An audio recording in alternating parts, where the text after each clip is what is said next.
Tuesday about noon, and she's got a follow-up procedure on Friday just to remove some stuff, but she's doing great. So thank you for asking. Yeah. I just want my wife back. That's what I want. Be turning, if you will, to 1 Samuel chapter 15. I'll meet you there in just a few minutes. Most in here have been here at least once during the week. We had several come on Sunday night. Of course, back to a church night on Wednesday night. Maybe you haven't been here Monday or Tuesday. But if you haven't been here or you're watching on the live stream or something, instead of studying 4 lives like the young people are in their classes, we have just been sort of drilling down to the life of Samuel each night and trying to look at sort of just a different scene from his life each evening and making some applications, mostly for our families, but broader applications too across the board. So tonight we will wrap that up. And I've enjoyed it. I don't know if you have or not, but I have. And the study has just really helped me, and I hope it's encouraged you at least to some degree. And we've had some who have been here every single night, and we appreciate that. Others have been here every night you possibly could. Maybe you had to work one evening or something, and appreciate that very, very much. And even some who are guests here that have been here every single time, we really appreciate all who have come to VBS, just speaking as the teacher in here. Really appreciate you for being here as often as you possibly could have been. One of the things that we have said, especially since Monday night, I'm trying to remember which night it is. These weeks it feels like, does anybody else wake up every day so we can think it's Thursday because you've been to church the night before? You know, it's like, oh, it must be Thursday. So it feels like this is like fourth Thursday or something this week. But especially since Monday night, the second lesson in this series, one of the things that we've talked about with Samuel, just kind of mentioned from time to time, is that he is a complicated individual in some ways. He is a huge figure in the Old Testament, but he wasn't perfect. There were mistakes along the way, but that's true of everybody in the Bible except Jesus. But it's a difficult thing to think about. But one of the things that is interesting to me about him that I want to kind of remind us of to overarch everything we talked about this week is we know a lot about him.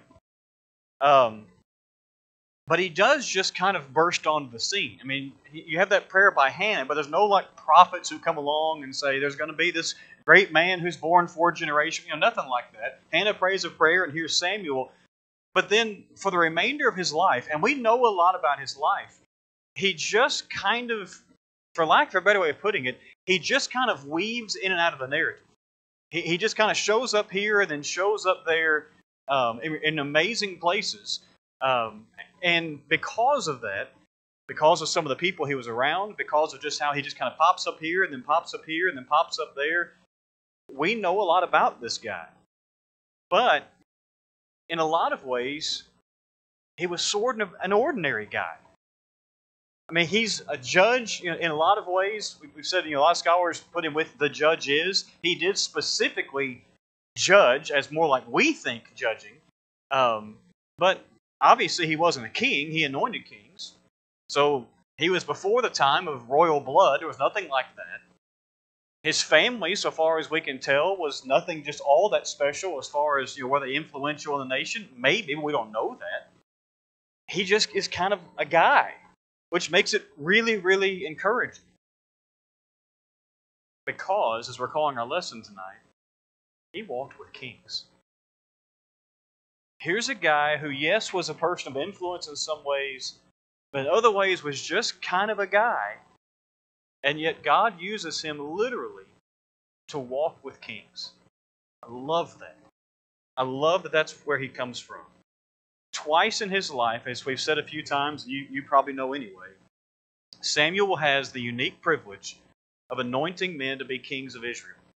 He anoints Saul, and then just a few years later, he anoints David, although David will not officially, quote-unquote, become king for some time later. But Samuel did not just show up, anoint these guys, and then just go completely back in the shadows. These kings, Saul and David both, held Samuel in some level of respect. You see him weave in and out of their lives, even when they are on the throne. So, what I want to do tonight is sort of take the latter years of Samuel. Some of the things, especially we see with him interacting with Saul most especially, but then as he anoints David as well. And I want us to see just 4 traits, 4 characteristics that Samuel had that we need to have, but that made this man who sort of had an ordinary family be this man that God used to literally walk with kings. Now, I'm not saying if we do these things we're going to meet the King of England or anything like that.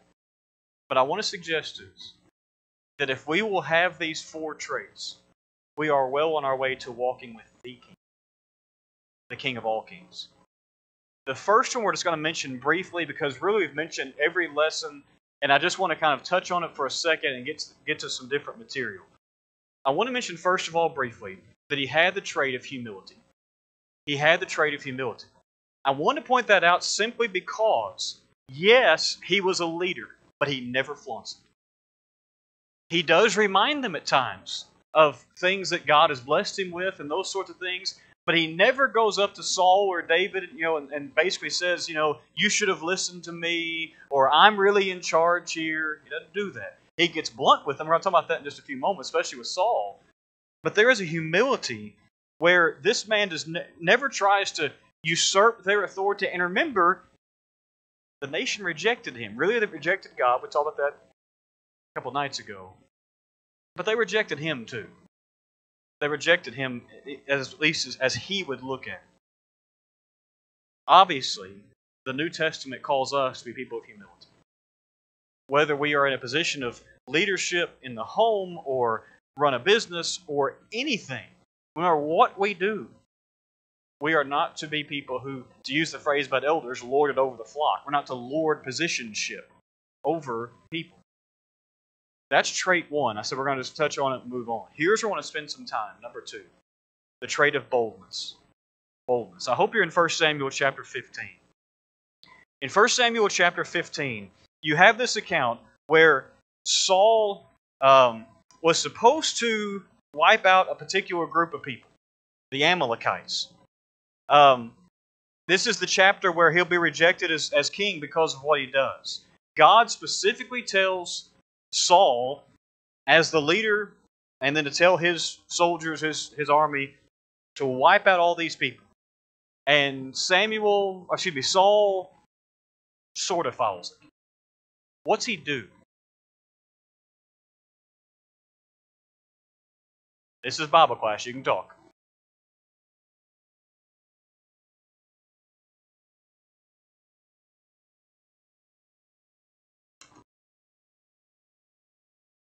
Yep. Yeah. So some of the spoils, some of the animals and those sorts of things are kept alive. Who or what else is kept alive? The king. Yeah. He doesn't kill. Yeah. You would think of anything you were supposed to take care of, take the head off the snake kind of thing. But you would think that would be it. I'm one of those people, I've got a weird sense of humor in some ways. If you're in 1 Samuel 15, someone read for us verse 13 and 14. And I'll tell you why it kind of makes me giggle sometimes.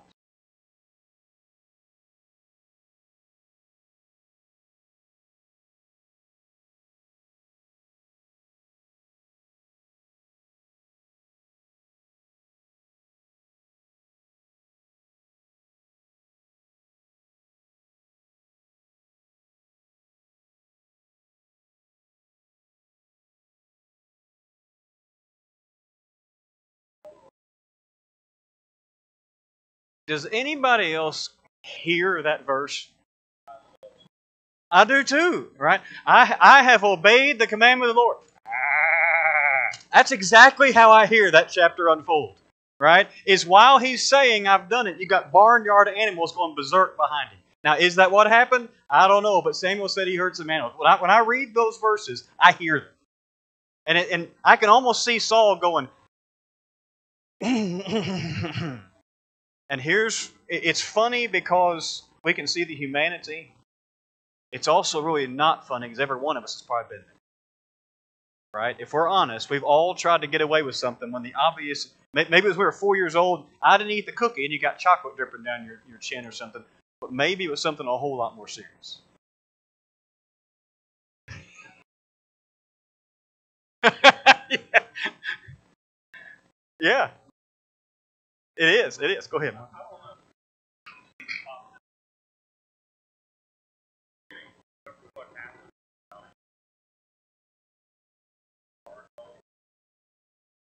Mm-hmm. Mm-hmm.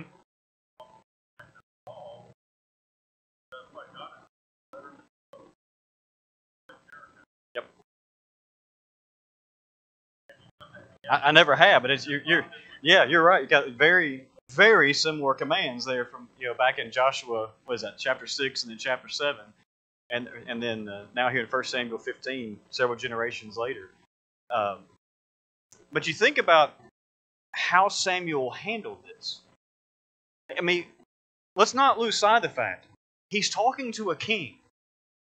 It would be really easy for Samuel to say, "Well, you did most of it, right? You gave it an effort. You did most of what God said. In fact, you've obviously taken care of the major part of the problem here." I'll be honest with you. If I'm in Samuel's shoes, I'd be tempted to say something like that. You're talking to the king, right?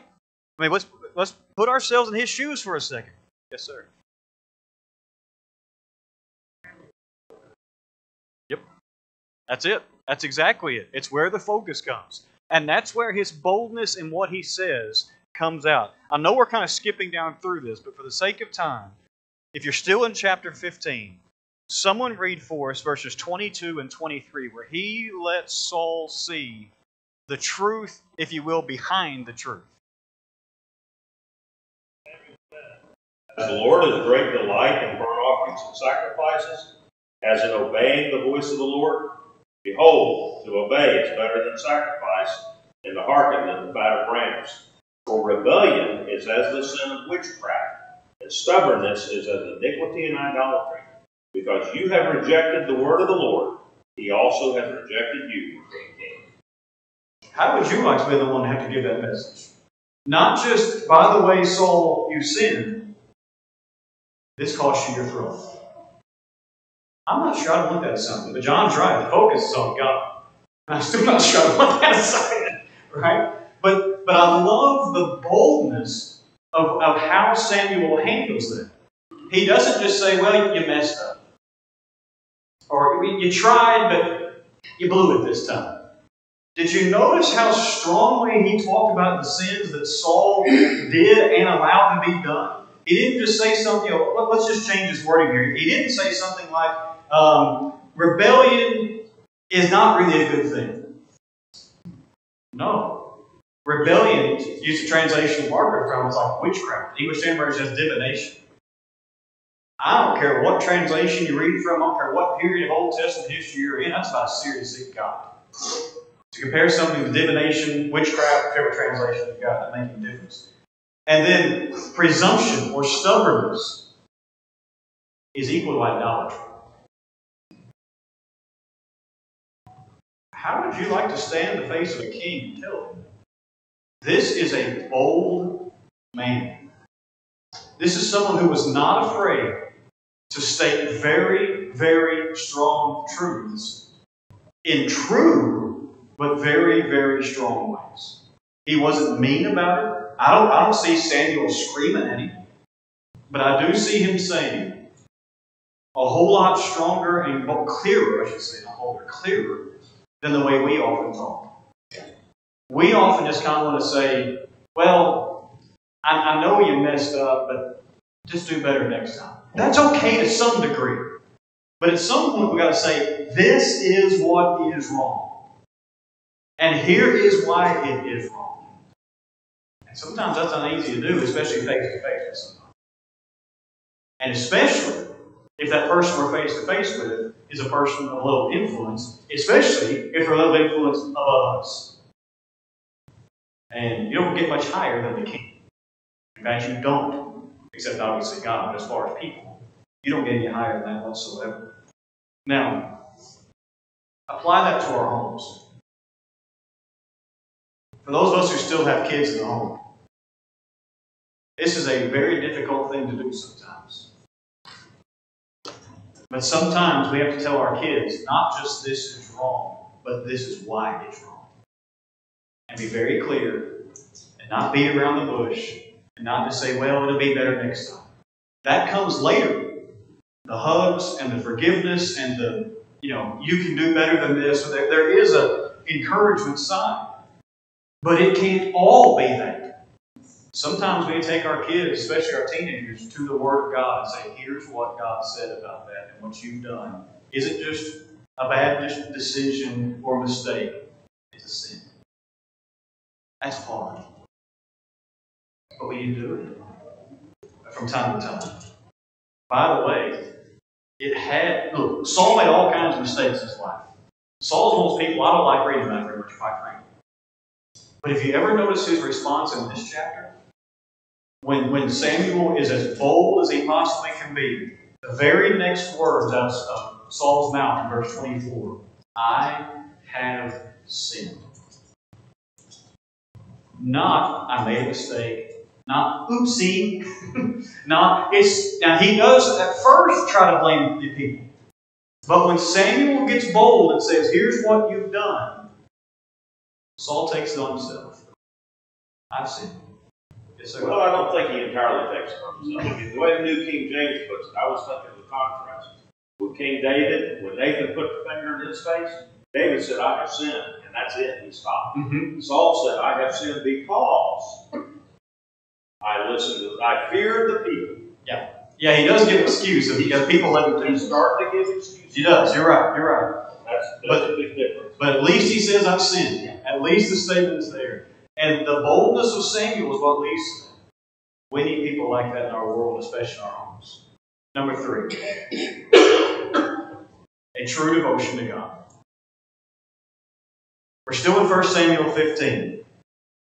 I meant to ask Leah before I taught tonight. I forgot to call her and ask her this because I know this particular account, 1 Samuel 15, is in our elementary curriculum. I know it's one of the lessons they hear is, Saul's mistake, and Samuel comes and talks to him and all that kind of stuff.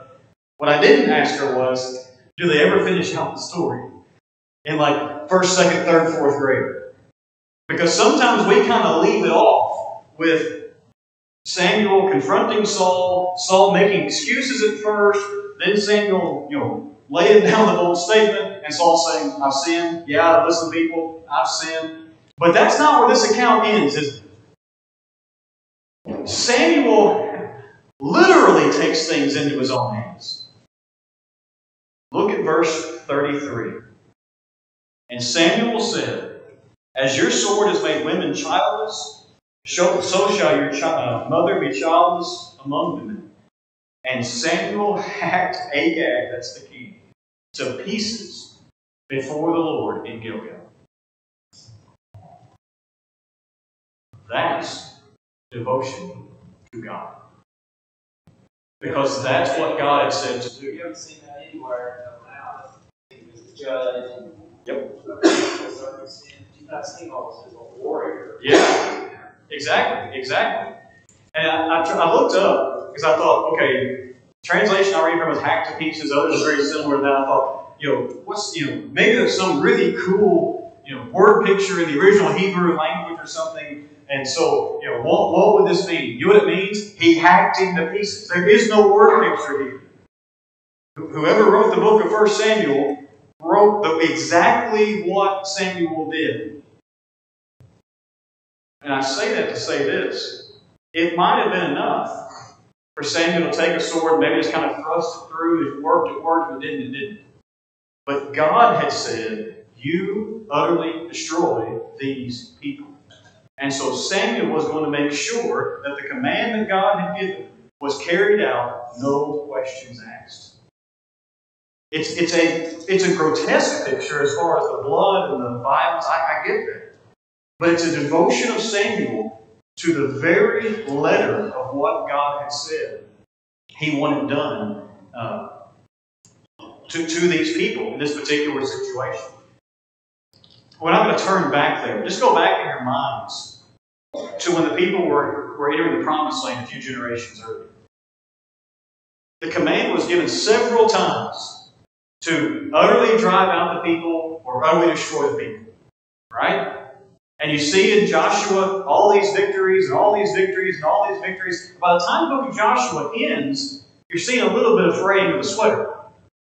And when you get to the beginning of Judges, and you get to Judges chapters 2 and 3, especially, if you want to end in 1 beginning 2, especially, you got this phrase over and over and over again, did not completely drive out. Did not completely drive out. Did not completely drive out. And it's no wonder then the book of Judges is rough reading. Because the people did not obey fully what God had said to do. They didn't have this full devotion to God. Samuel, in this moment, as kind of grotesque as this scene may seem to us, and it is. I mean, I just don't get another way to say it. I love seeing kings hacked to pieces. I don't, okay? It's not a pretty scene. It's not meant to be. But for whatever reason, in the almighty, all-knowing wisdom of God, He had said, this group of people needs to be utterly destroyed. So Samuel said, that's what I'm going to do. I'm really thankful God has never given us a command like that in the New Testament. He's going utterly destroy people with swords and all that. I really am. There's a whole lot of reasons I'm glad to live in the New Testament. The most important one, of course, is Jesus, but another thing is all the blood in the Old Testament. I wouldn't want to go to the temple or tabernacle. That's the grossest thing. We have a blood drive next week, and I don't like doing that. Much less than you do on something you see there. But there's also these warrior passages, to use Stuart's word, that are rough to read. Go ahead. A friend of mine brought up some time ago that he wondered how we would view sin if we had to draw blood. Yep. Like they did. Yep. That's how grotesque sin is to God. Yeah, and I think that's it's why still just as grotesque today. Yeah, and I think that's why so much of the Old Testament was that way. It was to remind that year after year reminder of sin was in that blood, which just gross. It was just constant, regularly. But sometimes I think, and this may say more about me than I want to admit. Sometimes maybe because we don't have such explicit, if I may put it this way, kind of over the top commands from God like you see here. I think sometimes we may think God ever is serious about the commands He does give us. Folks, the same God. I'm really glad He didn't tell us to take swords and conquer a nation. I'm really glad about that. I don't want to do that. It's, some kind of holy war. I'm really glad about that. But when God tells us to be people of purity and people who are not overly angry, people who are honest, He's just as serious about those things as He was about these very explicit, quote-unquote grotesque, if you will, commands He gave very specifically in Old Testament times. And we need to remember that it takes just as much devotion to take care of those inward sins of our words, our thoughts, our motivations, as it did for Samuel to hack a king to pieces. Amen. It takes just as much dedication. I'm glad we have different commands. But God does still command us. Now apply that in our homes. When it comes to how God expects us to be a husband, be a wife, be a parent. I know we don't have children here, but if we did, people that may be listening later, to be a young person, to be an influence on young people, whether you're a grandparent or just an aunt, uncle, something like that. I never need to be the reason why someone in my home, my wife, my kids, my grandkids, my parents, whoever, think that God doesn't mean what He says. In every circumstance. I am the reason why people say, whatever the old ask for me in my house will serve the Lord is across the board, not just mom, wife, and the kids. But every relationship we have is going to be where, to use the words we sing, where He leads, we'll follow. We're going to follow His commands no matter what. Number 4. Samuel was, this is not a good word, that's what I think, moldable to God's will. It's over one chapter, 1 Samuel chapter 16, where After Samuel has told Saul, the kingdom is no longer yours, now he's going to anoint David. Now David won't actually, if you will, officially become king for a little while. But because Saul has been told the kingdom's taken away from you, somebody else needs to be in line, if you will. And so Samuel was chosen again he is chosen again to anoint the next king, David. Look at 1 Samuel chapter 16. And famously, or infamously, think about Samuel's response. Someone read verses 6 and 7. And the they, by the way, are the sons of Jesse. So it was when they came that he looked at Elijah and said, Surely the Lord's anointed is before him. But the Lord said to Samuel, Do not look at his appearance or at his physical stature, because I have refused him. For the Lord does not see as man sees. For man looks at the outward appearance, but the Lord looks at the heart. Why was Saul chosen to be the king? Saul, not David. He looked like a king. Right? Which I always think is kind of interesting. They never had one before. So what's a king look like? I guess what the other nations' kings look like. That he was taller than anybody else. Yeah, he looked imposing or tall or whatever, right? So Samuel now is told, go anoint a king, go to this guy's house, this man Jesse, and basically almost have like almost a parade of sons. And when Eliab, whatever it is, he's dead, it matters if he pronounces his name, I don't know. When he comes by, Samuel's first response is almost to default to Saul. Oh, he looks like a king, right? He's good in appearance and all this stuff. And God says, we're not judging kings that way. I don't see people that way. Now, does that mean that God doesn't know that I'm this tall? No, he's saying I don't judge people by the outward stuff like sadly we often do. God doesn't look at me because I'm this tall or have this color skin or whatever and say, oh, this one's up here or this one's down there. No, God sees the inner person. God sees the character. God sees the heart.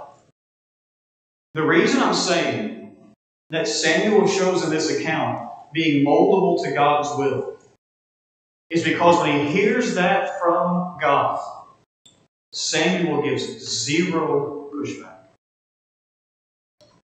And when David, who remember wasn't even in the room, right? Kind of tells you where he ranked as far as the brothers go. Have all your sons here. Well, yeah, there's one more. He's out there with the sheep. Well, we're not going to sit down until he comes in. And when David comes in, and the word ruddy, by the way, you find all kinds of scholars who say what that means. Some say it means sort of handsome. It actually comes from a Hebrew word for red. Some say it means he had red hair. David was a ginger, possibly. I don't know. But whatever it means, it does not indicate that he looked like Eli or Elijah. He wasn't the oldest, for sure. He didn't look like Saul, but Samuel never questioned it when God said, that's him. In one morning, afternoon, whatever it was, he went from basically saying, I know who the next king should be by the way I look at people, to know I'm going to look at people the way God wants to look at people. That's being moldable to the will of God. When in one conversation, one interaction, the way he thinks changes. That's a powerful mindset for us to have. And it reminds us that when we see something in the Word of God, and maybe it's something that I've been doing that I shouldn't have been doing, or maybe it's something God says to be doing, and I haven't really been following that, oftentimes our first reaction is to push back. Well, God doesn't mean me. Or God doesn't mean in America. Or God doesn't mean in my situation. Or God doesn't mean someone who looks like me, or someone who has my economics, or whatever it is. When the very opposite should be true. God means me. And the first time I see something in the Word of God that I'm either doing that I shouldn't be, or not doing that I should be, I need to tear off those barriers that are keeping me from molding my will to His will. And that's what we also need to make sure that we teach our families. That we as a family are going to mold our wills, to the will of God. What He says, that's what we are going to do. Is it always going to make us look like every other family? Are there times we might look a little weird? Oh yeah. Sometimes, frankly, even to other Christians. But if we see something in the Word of God, we are going to do our best to mold our will immediately to what He says to do. That's Samuel's life. Flip all the way over, if you will, to 1 Samuel chapter 25. Running short on time. We've studied this guy for 4 nights. And I want us to make sure we notice that his death is also recorded in Scripture. I think it's somewhat fitting that the death of Samuel takes a grand total of 1 verse. Someone read 1 Samuel 25, verse 1.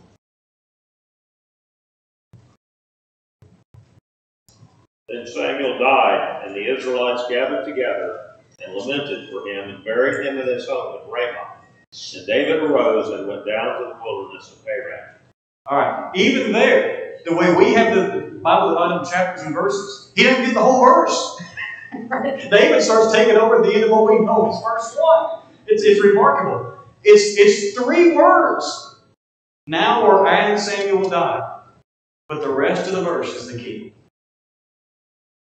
Just a few years earlier, the nation who still respected him in some ways basically said, your sons don't follow after your way. We don't want them to lead us. You make sure we get a king. Which also meant you're not going to lead us anymore. Whenever this king is anointed, whenever that happens, Samuel, if I may put in our modern terminology, we voted you out. Now he dies. And the entire nation turns out with him.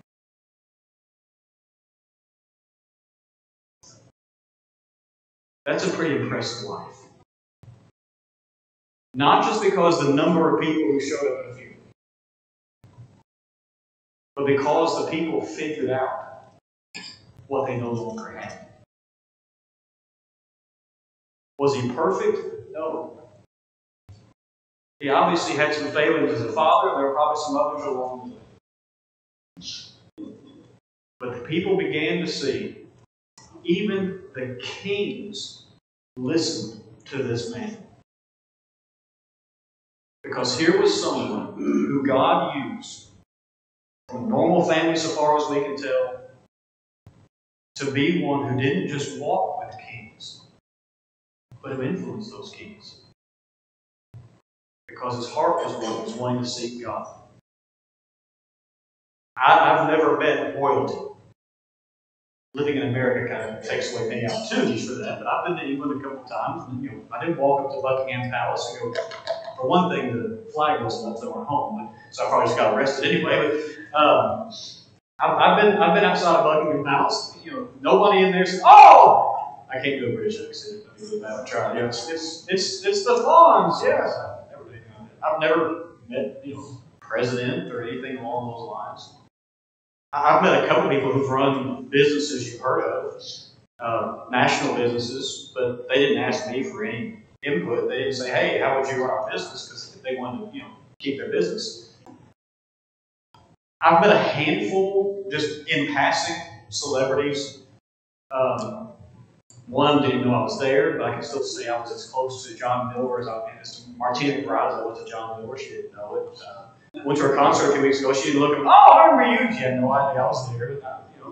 I've interacted, close up and at a distance from a handful of people whose names you might recognize. None of them have ever said, "Hey, give us some advice." None of them have ever said, "Hey, I've heard of you," because they hadn't. They had no reason to. That's not really what made Samuel's life great. His life wasn't great because they could write his obituary. Oh, he knew the king, he knew a second king.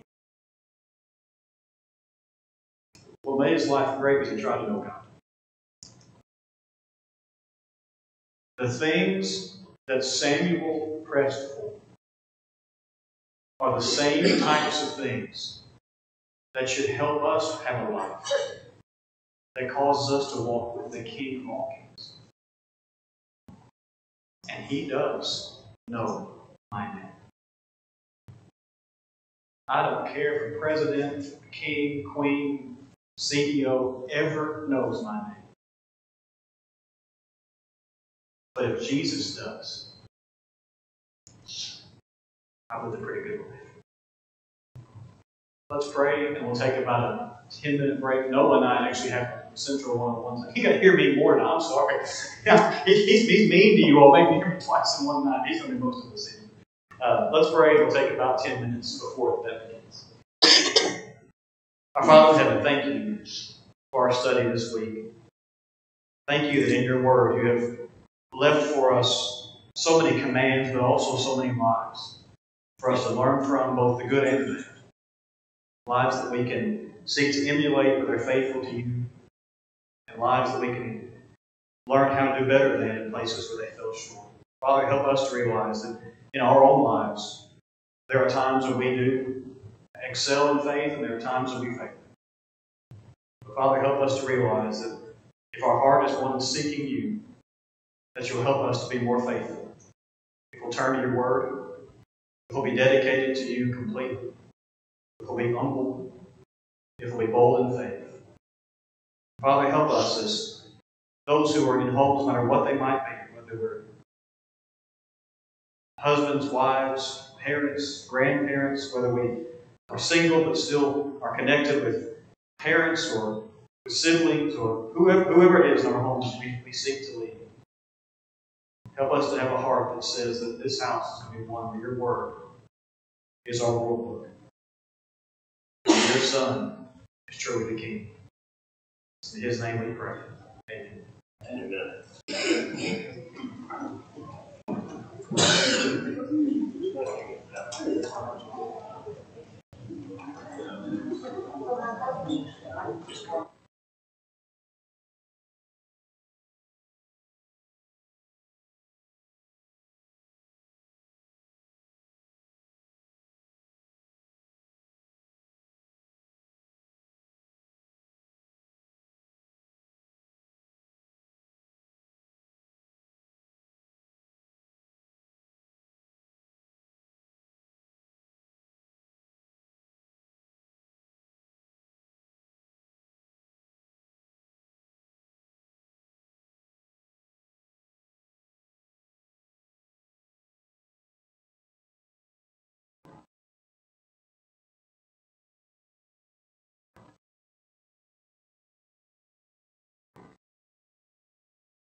Hello, hello. Cool.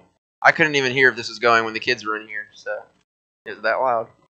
We're gonna go ahead and get started with the last Central 101 for the week.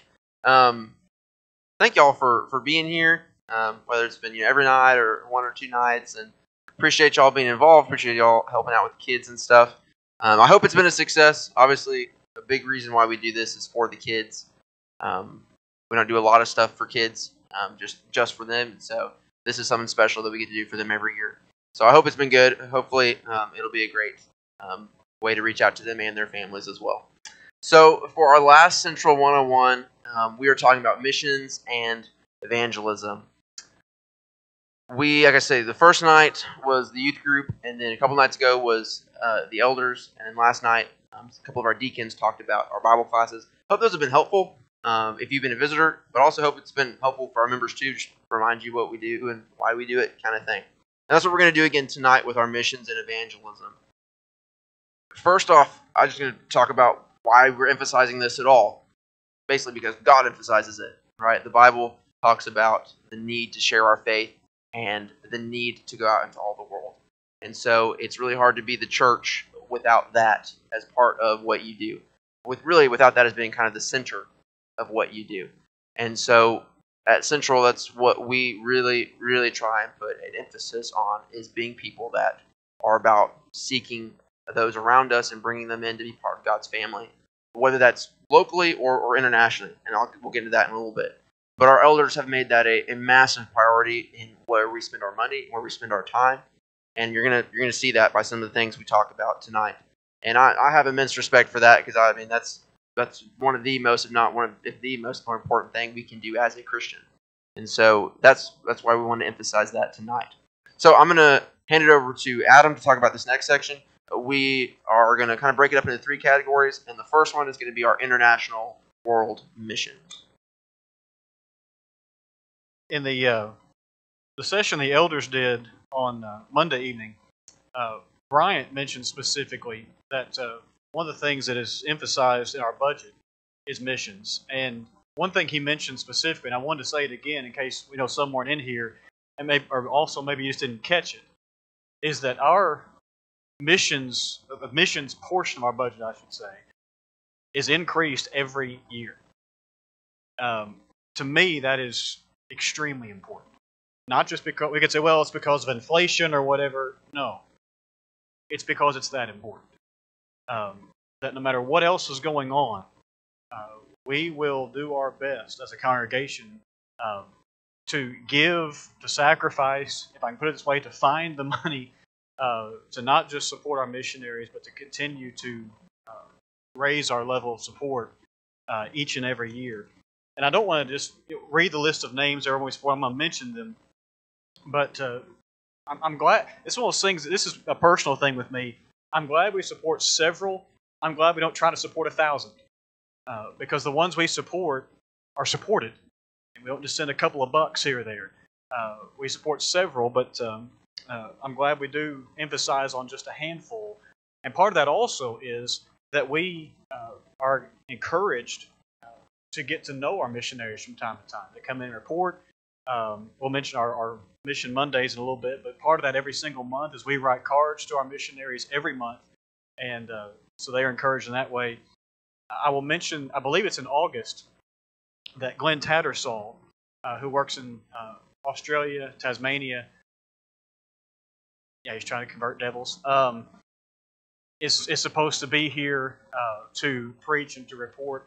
It's the first time he's been able to come since even I've been here. I believe it's been about 6 or maybe even 7 years since he's been able to come. But we are excited to hear that. Hear his report. I believe that's in August. I believe the second Sunday of August, if I remember correctly. We have a presence in India. Sandy's here. Ray Hart, of course, has worked in India for many, many years, taking trips there as well as working with preaching students, building a school of preaching. And that building is nearing completion. If you haven't seen pictures, we hope to have some where you can see them fairly soon. It's looking very, very good. And of course, Ray has been not able to travel over to India for 2 or 3 years now, but I would give the microphone to Sandy. We'd like to go to bed tonight at some point. Uh, but just because he has been sort of out of commission as far as health in some ways, he is still working on the work in India. And for that, we are very grateful.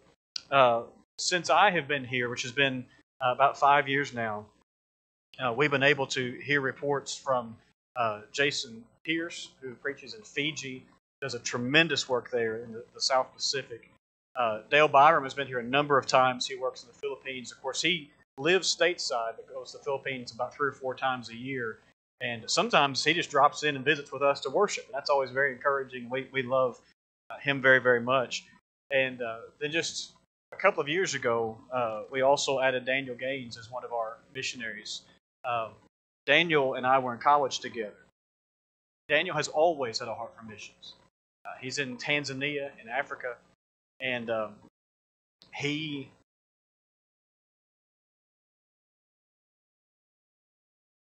By the way,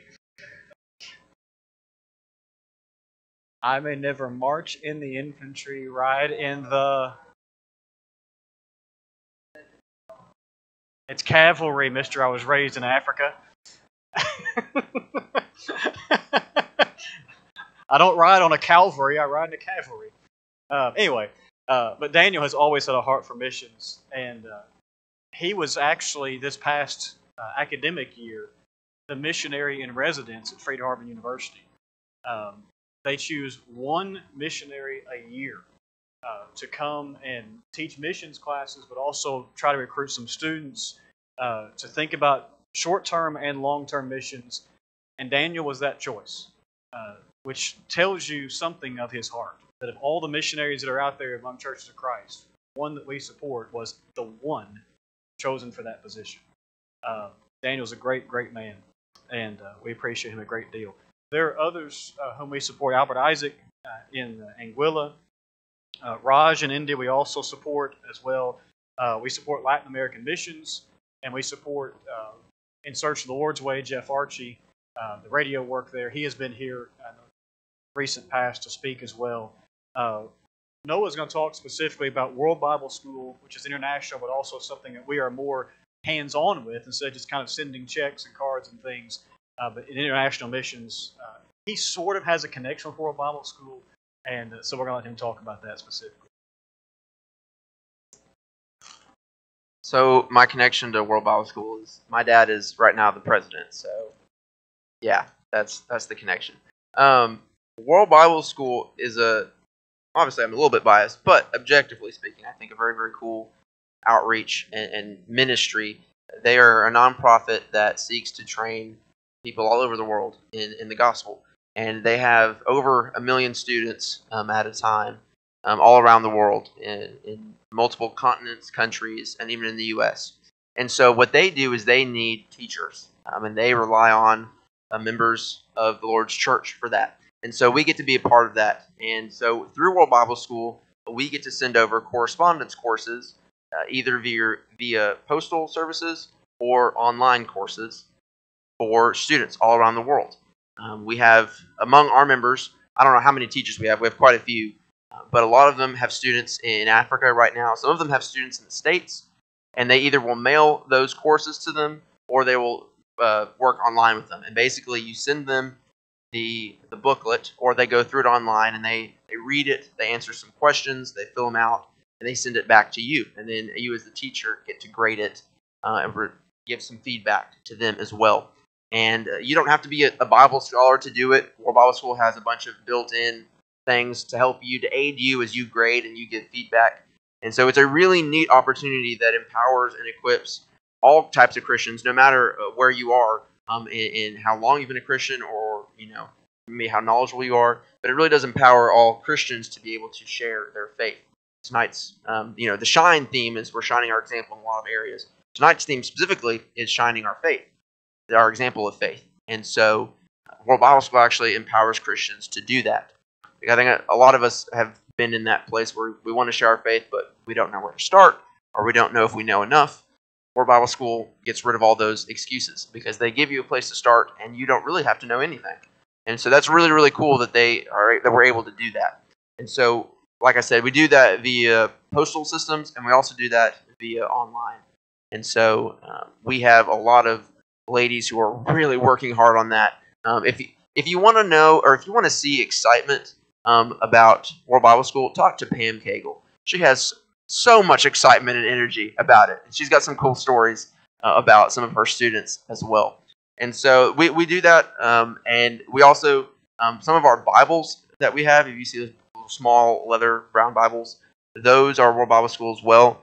They have all of their study materials in the back of it as well. So we use those in our jail ministry, and we use those just to give out to people in the community as well. That's the Bible I use as well. So that's World Bible School, and that's something that all of our members can be a part of if you would like to. And if you want to know more about that, you can talk to me or Sherry, and we can get you started on that. It's really easy, really simple, but also really powerful and really effective. They release a lot of statistics, not of any of which I have on hand, but there is a lot of good being done through that, and so we're excited to be a part of that as well. All right, so we're going to transition to kind of some of the things that we do, maybe not so much teaching-wise, but helping out with needs in our community and in kind of the U.S. So I'm going to pass it over to Adam to talk a little bit about some of those. I'll just mention a couple briefly that we do more locally. New Pathways for Children. We've helped with them for years, as well as Potter Children's Home, which is over more in the Bowling Green area. One thing that I appreciate about us supporting both of these works with children, families, those sorts of things.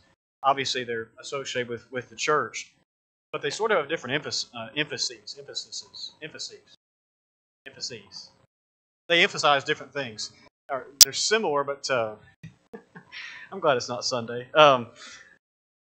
New Pathways, obviously the name of it, for children.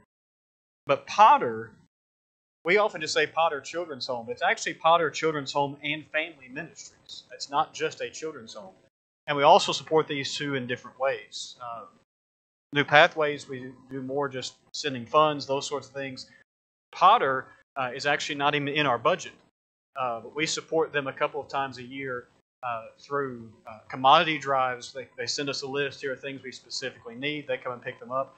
And then we, every so often, you hear the announcement made that there's a Silver for Children they have. And that is simply where you collect coins, your change, turn them in. We collect those and hand them over to them. The first time I heard them ask us if we would do the Silver for Children, I thought, okay, you're trying to run a children's home family ministry on quarters and dimes and stuff. This isn't going to work. They told me that, I believe it was 2021, it was somewhere around $100,000. I'm guessing people didn't just put pennies in those things. I'm guessing there are a few dollar bills, maybe a few checks down in there. And the only reason I'm kind of giving a commercial for that is we actually have some of those change cans still. I forget what the deadline is for this time around, but there are some of those still in the foyer. And so those are a couple of just, not necessarily, like Noah said, teaching directly. Both have a teaching element, but they use more benevolent side of things to help. And then Noah's going to speak more directly about Bread of Life, which does the same thing. And then we'll turn to more sort of hands-on local evangelism that we're involved in. So Bread of Life is a really cool thing that we get to help with that I didn't know about until moving here. It's a little more of a local thing, but their impact is far from local, just local. It's run by members of the church, by a lot of members of a lot of congregations in West Kentucky, and they're down in Lowe's, Kentucky, which if you don't know where that is, I didn't either. But it is there. It is there, and they collect things all year round for different. Some of them are first aid kits. Some of them are for babies, other things like that, like hygiene, school supplies, those kind of things. They collect those and they create inventory and they stockpile it, and then they keep it for when there is a disaster or when there is some major need that those kind of supplies are needed. For example, the tornado in Mayfield. They have been huge in that area, still are working in that area to help those in need because that was so devastating. But they've gone all over the United States. They've gone to, I think, as far as like Florida and like Louisiana. They've gone east of here, west of here, north, south, everywhere, every direction they've gone to wherever there's a need. And so they've got a lot of equipment too, big trucks, big trailers that they take all that stuff, and then they sacrifice their time and a lot of money to help people in need, which is fantastic. And so what we get to do, the part that we play, a lot of our members help out in different ways. The part I guess I should say I play is the youth group goes down to help pack up all of those supplies every quarter. So once a quarter, they have a big night. They have everything laid out on a table, and they have bags, and they say, we need one of this, two of these, one of that. You put it all in there, and they pack it up, and then we get to put it in their inventory for whenever it's needed. So it's not necessarily for a specific event, but they have that whenever they need it. And so we take our youth group down there, usually once a quarter, and help pack those things up for when there are people in need. And we have a couple here that is heavily involved in that, the Keepers. They do an awesome job. If you ever ask Tony about Bread of Life, you'll never hear the end of how awesome Bread of Life is, he's very passionate about it, which is really cool to see. And it is a wonderful ministry that we get to be a part of in a small way.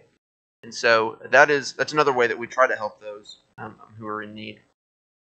Our last section for our missions and evangelism is probably our largest section.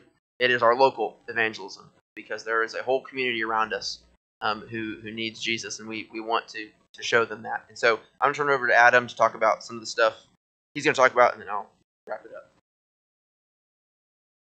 I'm very thankful that we support missionaries around the world. I'm very thankful that we support benevolent works. I'm supremely thankful that this is a congregation that says we're also going to get our own hands dirty. We're not just going to send checks, but we are going to do what we can in our community, in our area, to try to reach people with the gospel. Many years ago, Central began sending house to house, heart to heart. That continues. It's a wonderful publication.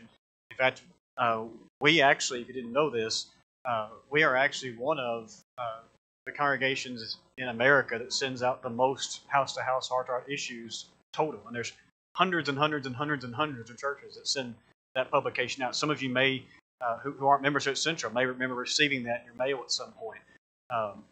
Wonderful publication. But every so often with that, someone will write in and say, hey, this offered, this tract or this DVD or whatever it is, or a correspondence course. We always follow up with those. Just to let you know kind of our system. If they write in and say, hey, I'd like a correspondence course, or I'd like this particular tract, we put together a little folder. It'll have the tract they wanted, and probably one or two they didn't ask for, just saying. And we always, if at all possible, hand deliver them. Show up at their door. Because whether they ever come to our building or not, they can never say we didn't knock on their door. We didn't try to make a face-to-face contact with them.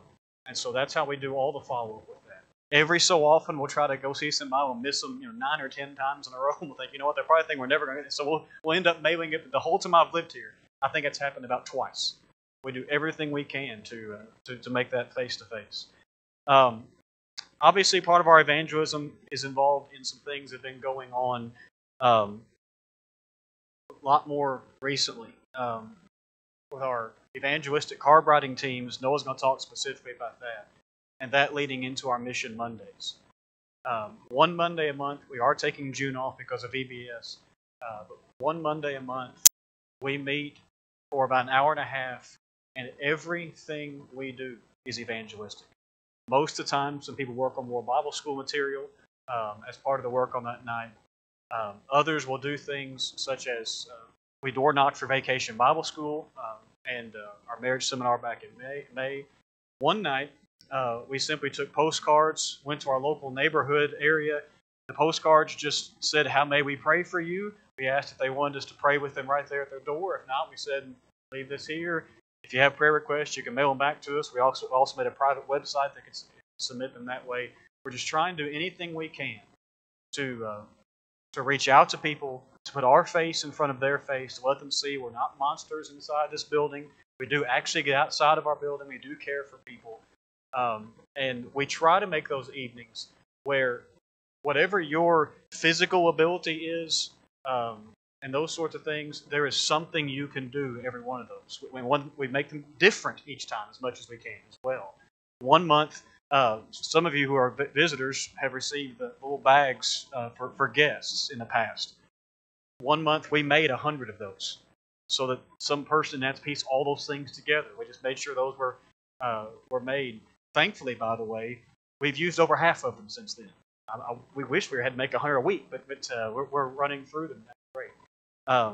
But every time we say we're going to Mission Monday, it really is for everyone.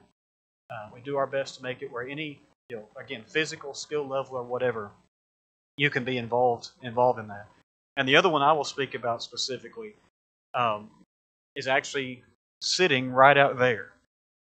When we went through our construction project in 2019, 2020, one of the things that was talked about with all the pretty decorations and everything else, making a balcony and we need a nursery, we need to move the nursery, etc. We were really trying to begin a stronger emphasis on personal evangelism, sharing your faith. And so the decision was made, let's literally build it into the building. That's where the Evangelism Center came from. I know most of us as members have kind of walked by there, especially early on, a couple of years ago, and now we just kind of walk by it.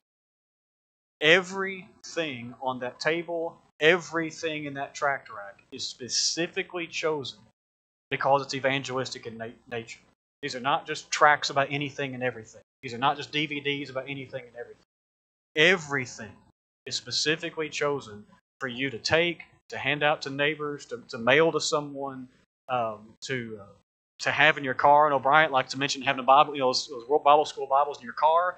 Maybe you meet somebody at the post office or a wait staff at a restaurant and say, hey, do you have a Bible? No, I've got one in my car. I'll bring one in to you. That's wonderful. The little business cards. I know a lot of people do this. We do this. The little business card that say "Searching for Truth." When we eat out somewhere, we try to leave a decent tip. We don't leave a quarter, but we also leave one of those with our name and phone number on the back. And, have we ever had contacts from that? Personally, no. But we may have. You never know. And we won't if we don't try. I don't know. I don't remember what our budget is as far as replenishing the Evangelism Center. Frankly, personally, I wish we ran through that budget every month because we were handing out that much material. That's what it's there for. And again, the vision of that was evangelism was literally built into the building to where it is simply something we see every time we walk in and walk out or walk by, when we go to the restroom, whatever we do, we're reminded these things are here to be taken, to be used, to be given out, and to share our faith. And so if you're a guest, have at it. If you're a member, before you leave tonight, pick up some things to use even tonight, even tomorrow, even this week in your neighborhood or going out to eat or wherever you happen to go. People will not obey the gospel that they never hear. They may never be converted because you gave them a tract, but they won't be converted if we never try. These are just simply things we're trying, and they're there for anyone to utilize as you seek to reach people with the gospel.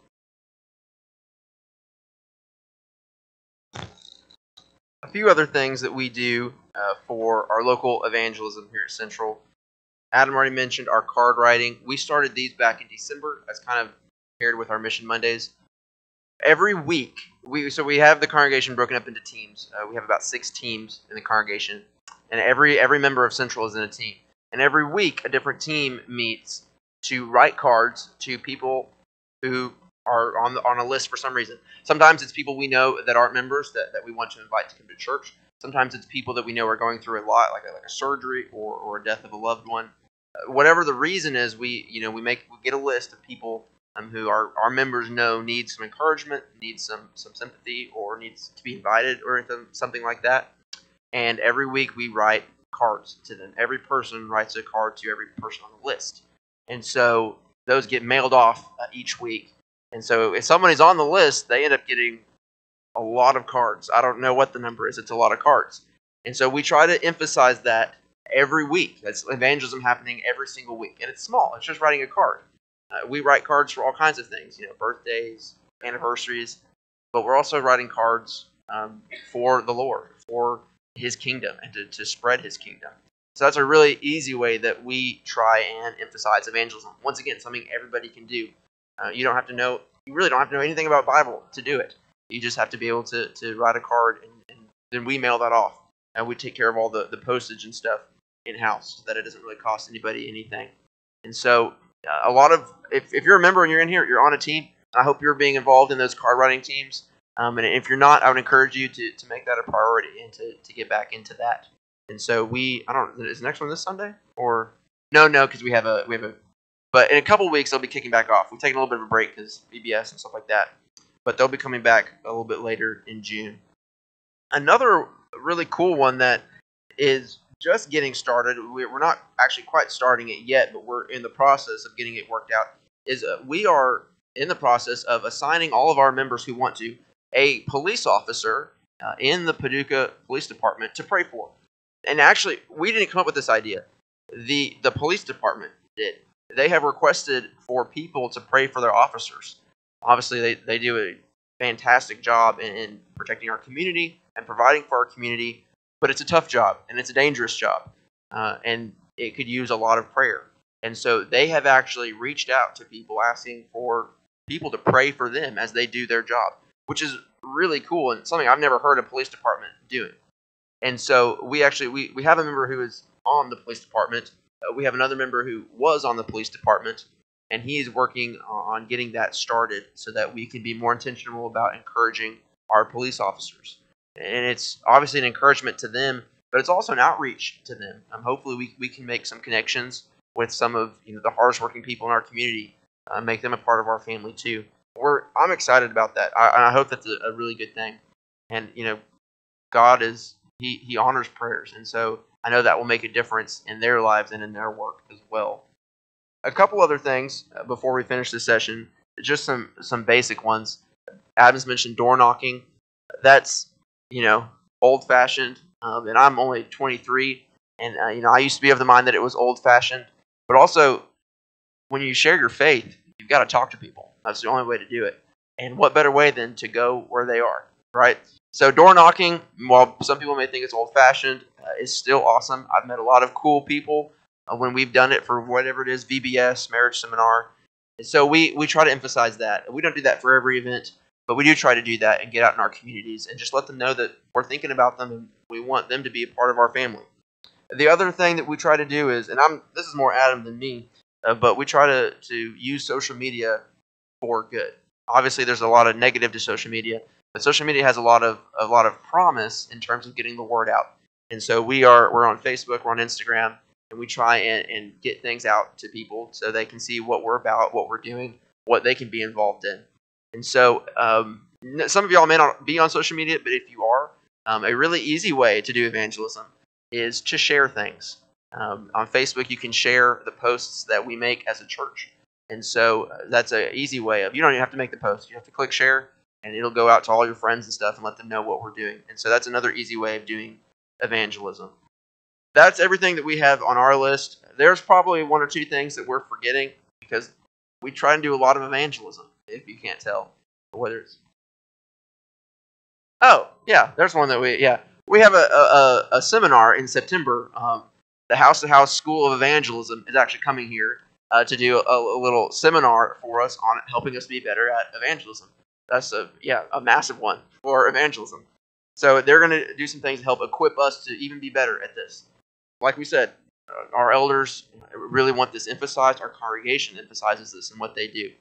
I guess the last thing I'll say before we take a break, before the kids come back in, is evangelism only happens when Christians step up to the plate and do it. And so it's not something that can be done for you. It has to be done by Christians. That's why Jesus gives us the Great Commission. That's not for the preacher. That's not just for the elders. That is for everyone. He's not exclusive in that command. And so we want to be about that at Central. And so thank y'all for what you do in that area. And please keep doing it. Please keep fighting the good fight. It's paying off. It's going to do great things for the kingdom. it's going to do great things for Central. And hopefully it'll honor God along the way. So we're going to take a short break. A little bit of a break. So you can use the restroom. Like I said last time, take a nap if you need to before the kids come back in. And then we'll wrap it up in a little bit. Thank you all for your attention.